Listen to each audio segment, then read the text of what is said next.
My house sits on the banks of the Eno River in central North Carolina. We're in a neighborhood, but at the edge and surrounded by woods and nature. As with many people in North Carolina, we get snakes in our yard. I was actually bitten by a poisonous water moccasin when I was a teenager, and somehow it made me less afraid of snakes. Recently, I found a 6-foot-long black snake skin in my yard. 6 feet. That's big. But that snake wasn't always that big. That's what's interesting about snakes. When they grow, they shed their skin. In fact, the only way they can grow is to physically leave behind who they were before. Let's explore that more deeply when it comes to characters in stories. Hi friends, it's your writing coach, John Claude Bemis, here to help you with generating amazing ideas for stories. Today, we're going to look at character transformation and what you can do so that your character changes in interesting and exciting ways in your story. At the heart of an interesting story is character transformation. We as readers want to see characters evolve across the story.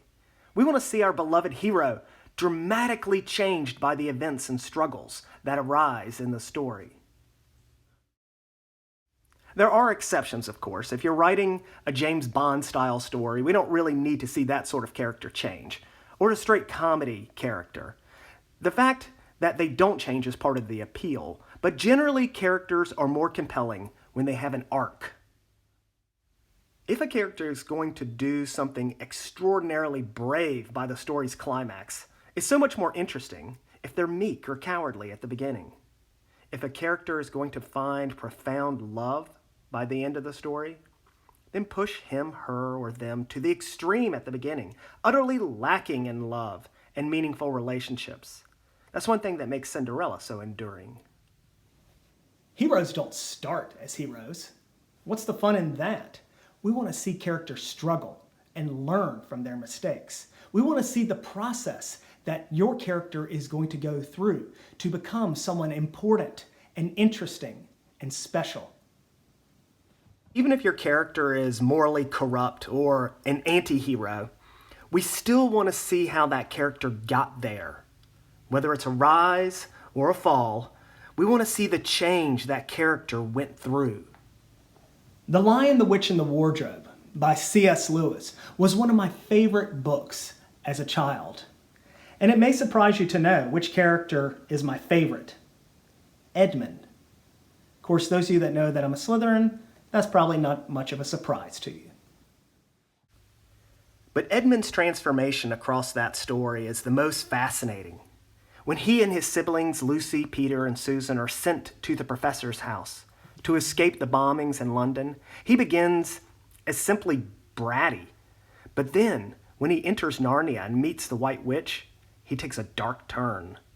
For a simple bit of some obscure and probably unnecessarily gelatinous dessert called Turkish Delight, he agrees to betray his brother and sister. That's the turning point from the first act in the beginning to the middle. But how does he transform as he heads to the turning point of the middle to the end? To be returned to the side of good, the lion Aslan has to negotiate with the White Witch. Aslan offers himself to be sacrificed in order for the traitor Edmund to be redeemed. Aslan made the big choice. I wish Edmund had been given more to do to earn his salvation, but that's for another lesson. The point is, as Edmund goes from the middle of The Lion, the Witch, and the Wardrobe to the end, he transforms. He goes from being an agent of the White Witch to being good in a way he's never been before. And those of you who read the rest of the Chronicles of Narnia know that by the Voyage of the Dawn Treader, he becomes a true hero. This is the roller coaster ride that we take our readers on as our characters change and evolve across the story. The character by the end is dramatically different from that character that we met at the very beginning. Let's go back to what I was saying earlier about those turning points from the beginning to the middle and the middle to the end.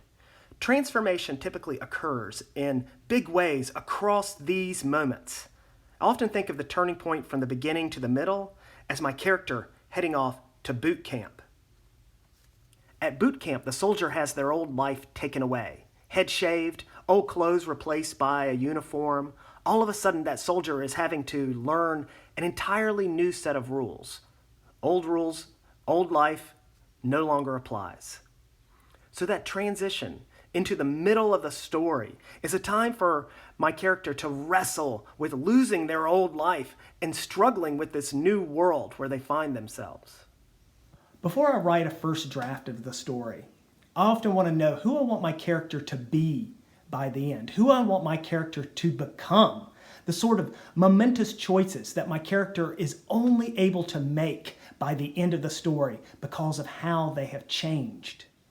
So that second turning point from the middle to the end is often an event that marks another big transformation for our hero. A transformation where they are often truly becoming the hero at this point in the story. If through the middle the character is longing for their old life and struggling with who they are becoming, then this second turning point is when this hero is really starting to commit to their new sense of self. Back to the snake.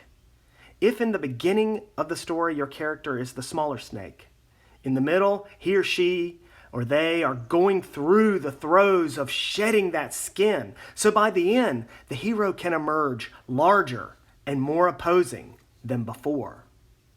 So here's what I want you to do. Pick a character that you've dreamed up and have been wanting to put in a story.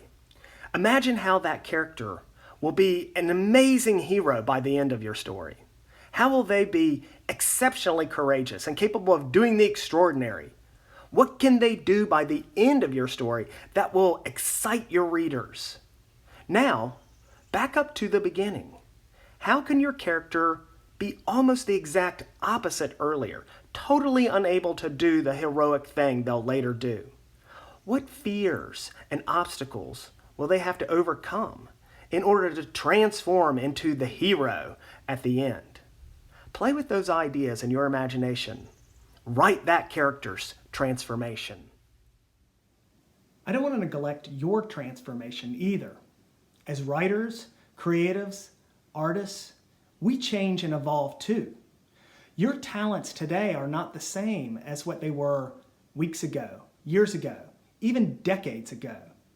We as artists shed our skin too. Besides writing, I also pursue other creative acts, like visual art and music. I've played the violin since I was 8. What started as a focus on classical violin has grown into a pursuit of so-called fiddle music, folk-oriented, jazz, blues, country, bluegrass. My practice regimen varies, but one thing I've noticed is that my growth as a fiddle player isn't a steady upward slope. It's periods of ascents and massive gains, often followed by plateaus, and a feeling like I'm doing the same thing that I've been doing for years and not growing. But I keep at it, because like investing in the stock market, it's long-term gains that count.